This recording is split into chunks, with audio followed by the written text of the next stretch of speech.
दरअसल हरियाणा में डेंगू के मामले तेजी से बढ़ रहे हैं। प्रदेश में शहर शहर डेंगू का कहर देखने को मिल रहा है।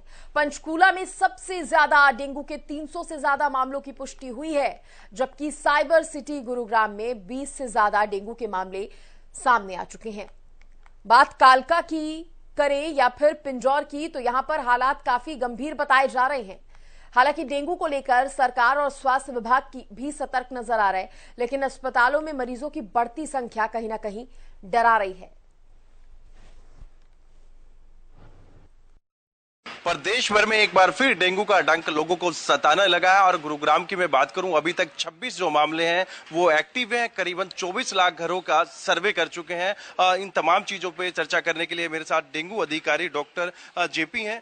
सर, अभी तक हम गुरुग्राम की बात करें, किस तरीके के हालात हैं और स्वास्थ्य विभाग कितना अब एक्टिव है? नहीं, अभी देखिए डेंगू को लेकर जो आपने बताया, अभी तक जिला गुरुग्राम में 26 मामले सामने आ चुके हैं और 4100 के करीब टोटल डेंगू सैंपल हमने ले चुके हैं। जहां तक फीवर सर्वे और जो हाउस विजिट है वो लगातार जितने हमारे मलेरिया वर्कर्स हैं या जितना स्वास्थ्य कर्मचारी है सबके द्वारा लगातार की जा रही है। अब तक क्यूमुलेटिव हम जिला गुरुग्राम में 24 लाख के करीब घरों का सर्वे कर चुके हैं और करीबन ऑन एन एवरेज 18 से 20 हज़ार घर डेली विजिट किए जाते हैं। लार्विसाइडल और जो फॉगिंग एक्टिविटी है वो कंटिन्यू है पूरे डिस्ट्रिक्ट में अपने, चाहे अर्बन हो चाहे रूरल हो। सर, मैं बात करूं लगातार जिस तरीके से एक के बाद एक नए मामले सामने आ रहे हैं डेंगू के, तो कहीं ना कहीं लोगों में अभी भी जागरूकता की कमी नजर आ रही है गुरुग्राम? नहीं, इसमें देखिए जो ये हमारा पीक रहता है सितंबर अक्टूबर तक महीने डेंगू का पीक रहता है, क्योंकि एनवायरनमेंट बड़ा सुटेबल रहता है एडिस मॉस्किटो के लिए। और जो इसमें पानी इकट्ठा की जो समस्या है कि आपके कहीं शेल है, कहीं टायर है या कहीं पे कोई कंस्ट्रक्शन साइट है या इवन कहीं कूलर अभी चल रहे हैं, तो उनको भी हफ्ते में ड्राई डे जो मनाने की शुरू से ही माननीय स्वास्थ्य मंत्री की भी अपील रही है, हरियाणा सरकार की भी बार बार अपील की जा रही है। तो मेरी आप लोगों के माध्यम से यही अपील है कि पानी को इकट्ठा न होने दें। सर, मैं बात करूं, क्या स्वास्थ्य विभाग कितना तैयार है? क्या अलग से कोई वार्ड बनाया गया है? फिर जो प्राइवेट हॉस्पिटल उनको क्या दिशा निर्देश दिए हैं? अभी सभी प्राइवेट हॉस्पिटलों को दिशा निर्देश दिए हैं कि जो डेंगू के रेट जो निर्धारित किए गए हैं उससे अधिक चार्ज ना लें और पर्याप्त मात्रा में हमारे पास बेड व जितनी लॉजिस्टिक दवाइयाँ हो, चाहे पैरासीटामोल हो या मलेरिया के लिए क्लोरोक्विन हो, या वो पर्याप्त मात्रा में उपलब्ध है। ब्लड बैंक है हमारे पास सिविल हॉस्पिटल में, उसके अलावा 12 से 13 जगह और भी ब्लड बैंक की फैसिलिटी है। सभी SDS सोना पटौदी हमारे इनमें इवनिंग फीवर OPD शुरू कर दी गई है। सिविल हॉस्पिटल में डेडिकेटेड वार्ड है। इसके अलावा एक dengue control room polyclinic sector 31 में भी बनाया गया है, जहां पर आप 24/7 अपना टेस्ट करवा सकते हैं। और एक हमने हेल्पलाइन भी शुरू की है जिसपे कोई भी जानकारी आप अपने डेंगू से रिलेटेड ले सकते हैं। बिल्कुल, कहीं ना कहीं स्वास्थ्य विभाग पूरा अलर्ट है। और दूसरी तरफ मैं नगर निगम गुरुग्राम की बात करूं तो तमाम जो फॉगिंग मशीन है वो यहाँ लेके आए और शहर के अलग अलग वार्ड में और अलग अलग कॉलोनी में ये तमाम जो फॉगिंग मशीन है, ये लोग जो टीम है ये फॉगिंग करती है, जिससे कि जो डेंगू हो या फिर मलेरिया हो, जो उसका लार्वा है वो कहीं ना कहीं उसको नष्ट किया जा सके। तो ऐसे में कहीं ना कहीं तमाम इंतजाम स्वास्थ्य विभाग और नगर निगम द्वारा कर लिए गए हैं। अब देखना ये होगा कि लोग इस अपील को कितना सिर चढ़ाते हैं। गुरुग्राम से कैमरामैन विनय के साथ संजय राठौर। तो देखिए, प्रदेश में डेंगू के हालातों पर ज्यादा जानकारी देने के लिए वरिष्ठ सहयोगी अमित तिवारी भी मेरे साथ जुड़ गए हैं। अमित, शहर शहर डेंगू का कहर देखने को मिल रहा है। अगर प्रदेश की बात करें तो सबसे ज्यादा केसेस किन किन जगहों से सामने आ रहे हैं?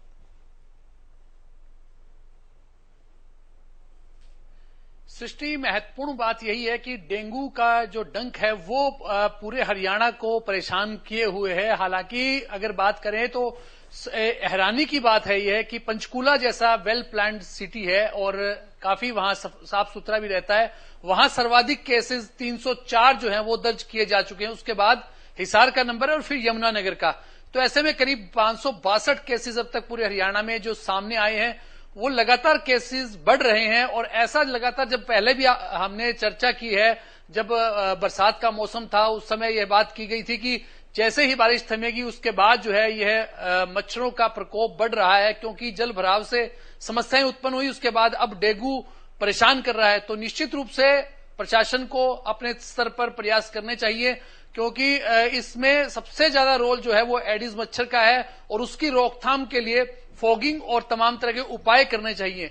लेकिन जिस प्रकार के पंचकूला में हालात हैं और दूसरे जो साफ सुथरे भी इलाके हैं वहां ऐसे केसेस ज्यादा हैं, तो एक गंभीर बात है और पूरे हरियाणा में ही इस प्रकार के प्रबंध किए जाने चाहिए। जी सृष्टि, पंचकूला का आपने जिक्र किया, तमाम आपने ये भी बताया कि क्या क्या करना जरूरी है, तो क्या पंचकूला में अगर बात प्रशासन की करे, सरकार की तरफ से प्रयासों की करे, वो पूरे नजर नहीं आ रहे हैं क्या? क्योंकि फॉगिंग बहुत जरूरी हो जाती है, दवाई का छिड़काव बहुत जरूरी हो जाता है, वो भी ऐसे हालातों में जब केसेस लगातार बढ़ रहे हैं।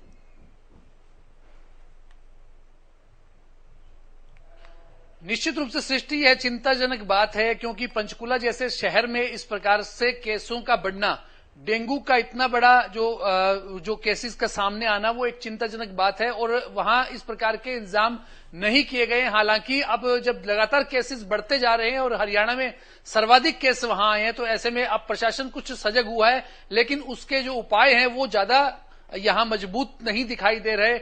हालांकि लगातार जो अस्पतालों के आसपास और जहां भी जल भराव होता है वहां फॉगिंग होनी चाहिए, क्योंकि वहीं मच्छर पनपता है, वहीं पैदा होता है और ज्यादा जो कहर वहीं बरपाता है और उसके आसपास के इलाकों में। तो ऐसे में कुछ उपाय करने चाहिए, वो अभी धरातल पर नजर नहीं आ रहे। हालांकि पूरे प्रदेश में लगातार स्वास्थ्य विभाग इस बात का दावा करता है कि फॉगिंग की जा रही है और लोगों की जांच भी की जा रही है ताकि डेंगू ज्यादा न फैले, लेकिन अभी भी 562 केसेस का आना जो चिंताजनक बात है और लगातार केसेस पूरे प्रदेश में ही बढ़ रहे हैं, कहीं इक्का दुक्का केसेस आ रहे हैं, कहीं ज्यादा आ रहे हैं। तो ऐसे में पंचकूला की स्थिति ज्यादा नाजुक है। पिछले साल के आंकड़ों की बात करें तो 2021 में जो मामले सामने आए थे वो 2020 के मुकाबले डबल बताए जा रहे थे, यानी कि पिछले साल हमने काफी संख्या में जो डेंगू के मामले थे वो हमने देखे थे। तो क्या इस बार पहले से ही स्वास्थ्य विभाग की तरफ से कुछ खास तैयारी या जो कहा जाए कि प्रॉपर इंतजाम किए गए नजर आ रहे हैं? खासतौर पर अगर अस्पतालों की बात करें तो बेड की व्यवस्था क्या वहां पर सही ढंग से हो रखी है?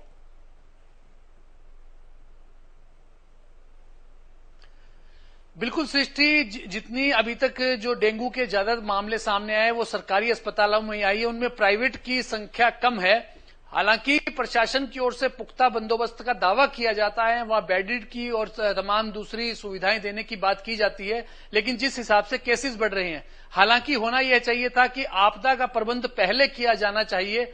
स्थिति बाद में बिगड़ जाती है और हाथों से निकल जाती है, तो ऐसे में स्थिति काबू में रहे इसके लिए उपाय पहले किए जाने चाहिए।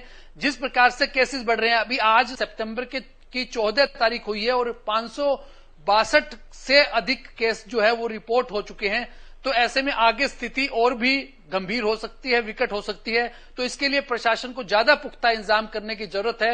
वो देखने वाली बात होगी कि आगे जिस प्रकार से पंचकूला में केसेस बढ़ रहे हैं और बाकी प्रदेश के बाकी हिस्सों में क्या कुछ हालात रहते हैं, ये देखने वाली बात होगी। फिलहाल जो है वो इंतजाम नाकाफी है और जो उपाय किए जा रहे हैं वो भी अभी उसे पुख्ता नहीं कहा जा सकता। जी सृष्टि। अमित साथी, ये भी बताइए, क्या लोगों को किसी तरह की कोई एडवाइजरी जारी की जा रही हो? बचाव के क्या उपाय हैं, किस तरह से? क्योंकि कहा जाता है कि साफ सफाई ऐसे में बहुत ज्यादा जरूरी हो जाती है, पानी इकट्ठा ना होने दे, और कूलर वगैरह में जिस तरह से पानी इकट्ठा हो जाता है, गंदा पानी रहता है, वहां पर ये मच्छर ज्यादा पनपते हैं। तो इसको लेकर किसी तरह की कोई एडवाइजरी जारी की गई हो, लोगों को अलर्ट किया जा रहा हो सरकार के प्रयासों में?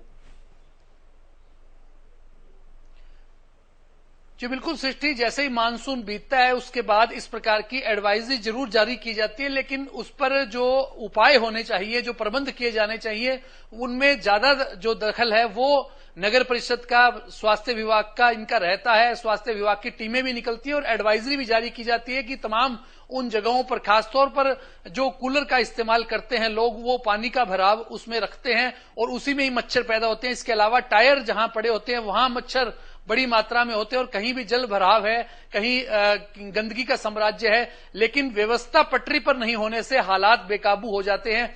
एडवाइजरी का लोग कितना पालन करते हैं और कितना नगर परिषद और स्वास्थ्य विभाग उसमें अपनी भूमिका निभा पाता है, यह एक बड़ी महत्वपूर्ण बात है।